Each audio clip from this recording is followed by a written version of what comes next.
going? Wrap this up, or where you want to pick up at, or what's up? I want to pick it up at just talking about what's going on with your current situation. With what you was telling me about the private attorney and Right. going back into court. I just want you to pick it up from there. Okay, okay.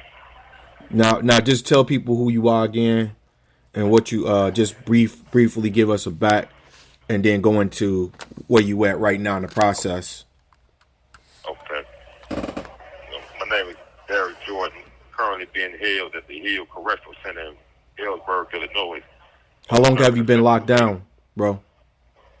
I currently been incarcerated for going on 28 years come December for a crime that I did not commit. It all stemming from a detective who was overly jealous in his actions and framing me on this crime and on this fabricating identification process and manufacturing evidence that resulted in my conviction and receiving a sentence of 86 years. While I've been litigating my conviction since I was convicted back in 1995, I have not been able to have my constitutional violations heard in the court due to the fact of me filing a post-conviction petition untimely in 1995, and being that I was finding late, some issues that I raised had never been heard by the court, in which I'm saying some issues will help support my claim of actual innocence and prove my actual innocence. Currently, I'm litigating in the courts on the ground of being a juvenile and receiving a sentence of 86 years, saying that my sentence does not provide me the opportunity to earn an early release based off of demonstrated maturity and rehabilitation. Currently, I'm being represented by a private counsel, and we're working our way through the process. And it's current, and the Cook County State's attorney is fighting us on this issue. They saying that they are not, but What you mean by fighting have on not. an issue? Are they not giving you access to the court? Are they coming up with bogus reasons to deny the petitions? Are they not giving you a proper court date?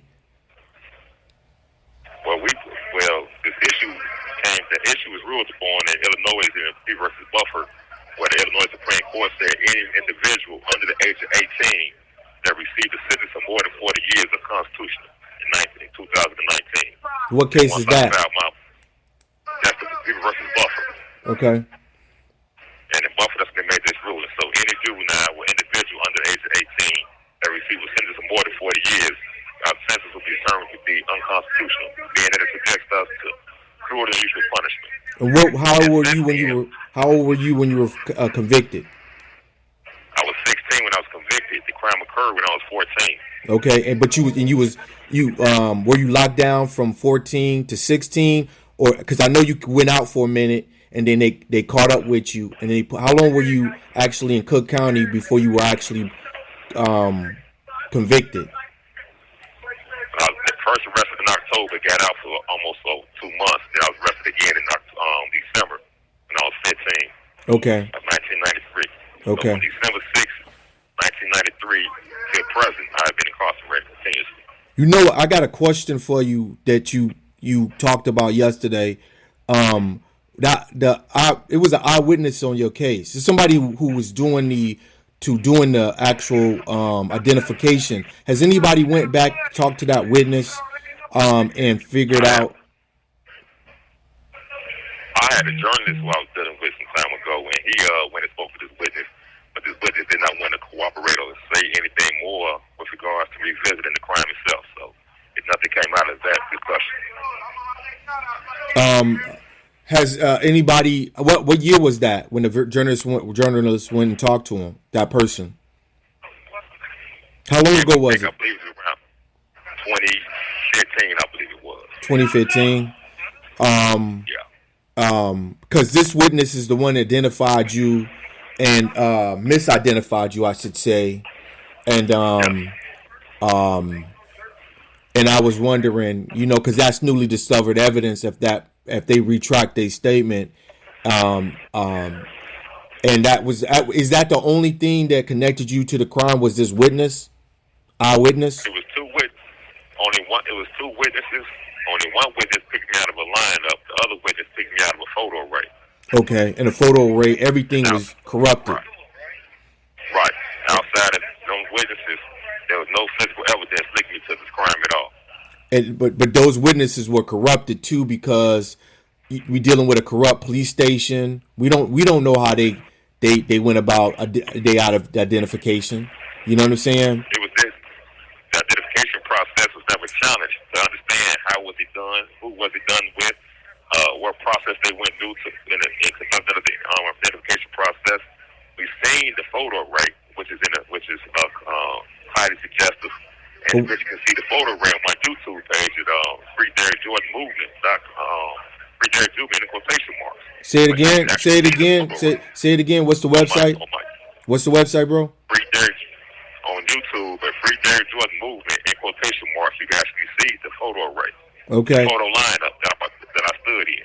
Nah. And in this photo array, you can see that I'm standing in between two individuals that are lighter and taller and have different. It was suggestive. It was suggestive, but we dealing with a corrupt police station to start with. Is sort of what I was getting at. We don't know what taxes they was using and how they were utilizing we don't know. We know we dealing with people who are liars, cheats, torture. People like that. So they could have done anything. They could. Give it to them. They might have pointed you out. You know what I'm saying? We don't know. Right. You don't know what they did. This is definitely why this identification process should have been challenged. But being that I went to trial with the real estate attorney, yeah, never prosecuted or defended the case. He failed to challenge the identification process. Has anybody caught up with him? Did that journalist go catch up with him? And who is he? You want to drop a name? I went to trial. Daryl R. Berry. He's a real estate attorney in Cook County in Chicago. Is he still practicing? Yes. He was recently suspended from practice for doing some real estate scams. Is he a brother? Your white dude? Who is he? He's a brother. That's crazy, man. That is crazy. Yeah. Has anybody went back and talked to him to get his take on what went on and why was he appointed to your case and why he didn't back? Was he a paid attorney or was he a public defender? He was introduced to us by a friend of the family. Okay. And this is how we became aware to him.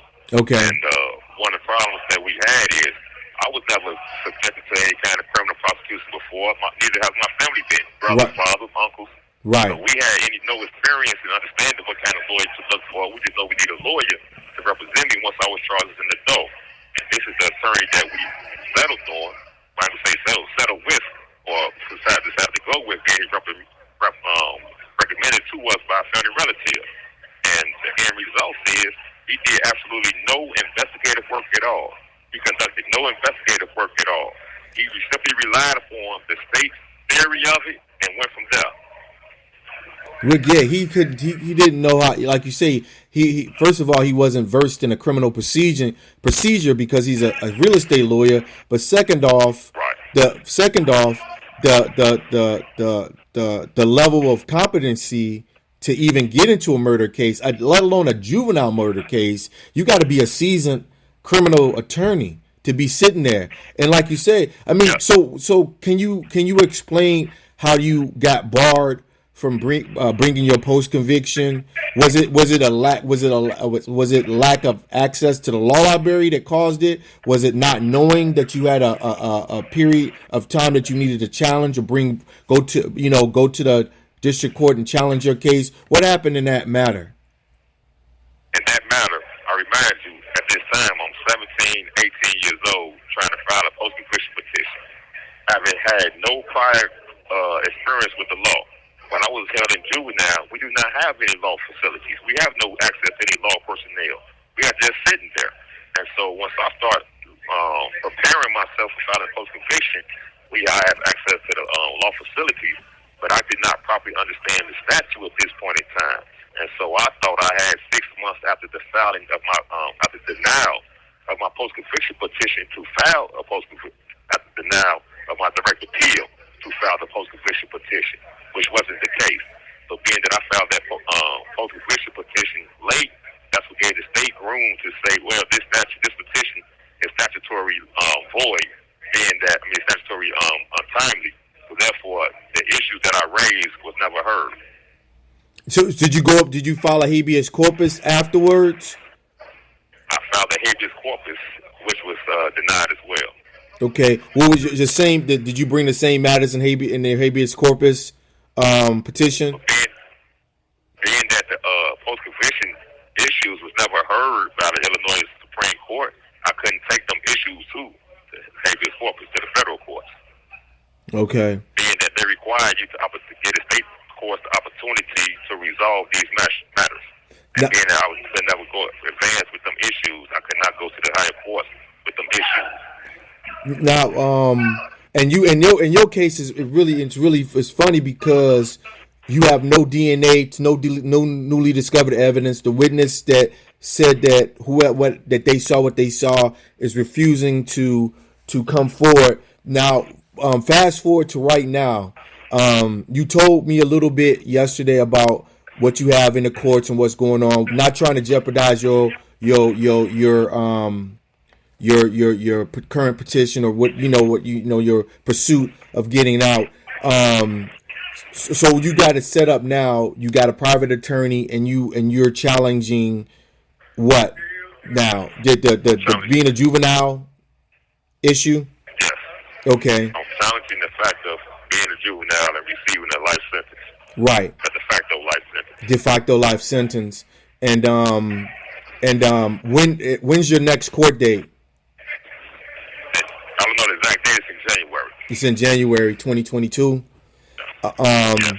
And what's that going to give you is you're I think we talked about it. You hoping to get time served and walk out the penitentiary, because Yes. And that's the best scenario. I'm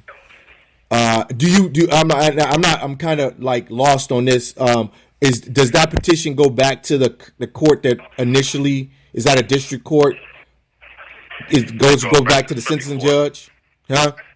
Yeah, it goes back to the same court in which you had trial. Yes, and it goes back to your sentencing judge. Then. Yes.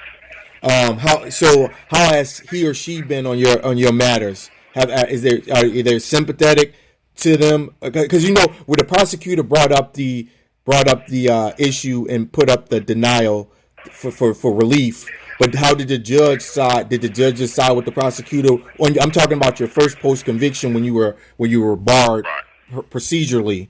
Was the judge sympathetic to the cause? Was the judge what was the judge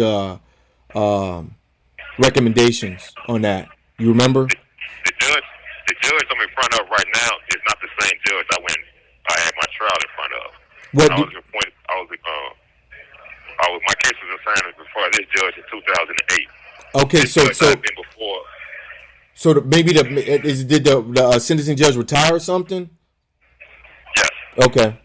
All right. So it's a new judge. It's a new judge, and this judge, who I have been before on numerous, possibly 5 other motions challenging my convictions, and she's pro-state. She's a former state attorney herself. And when I bring in new evidence and new facts, she always finds a way to interpret them in favor of the state. Of course. In favor of me. You want to shout out her name? You want to shout out her name? Mary Margaret Brosnahan. Okay. Can you spell her last name? Margaret Brosnahan. Spell her last name. Broshaman.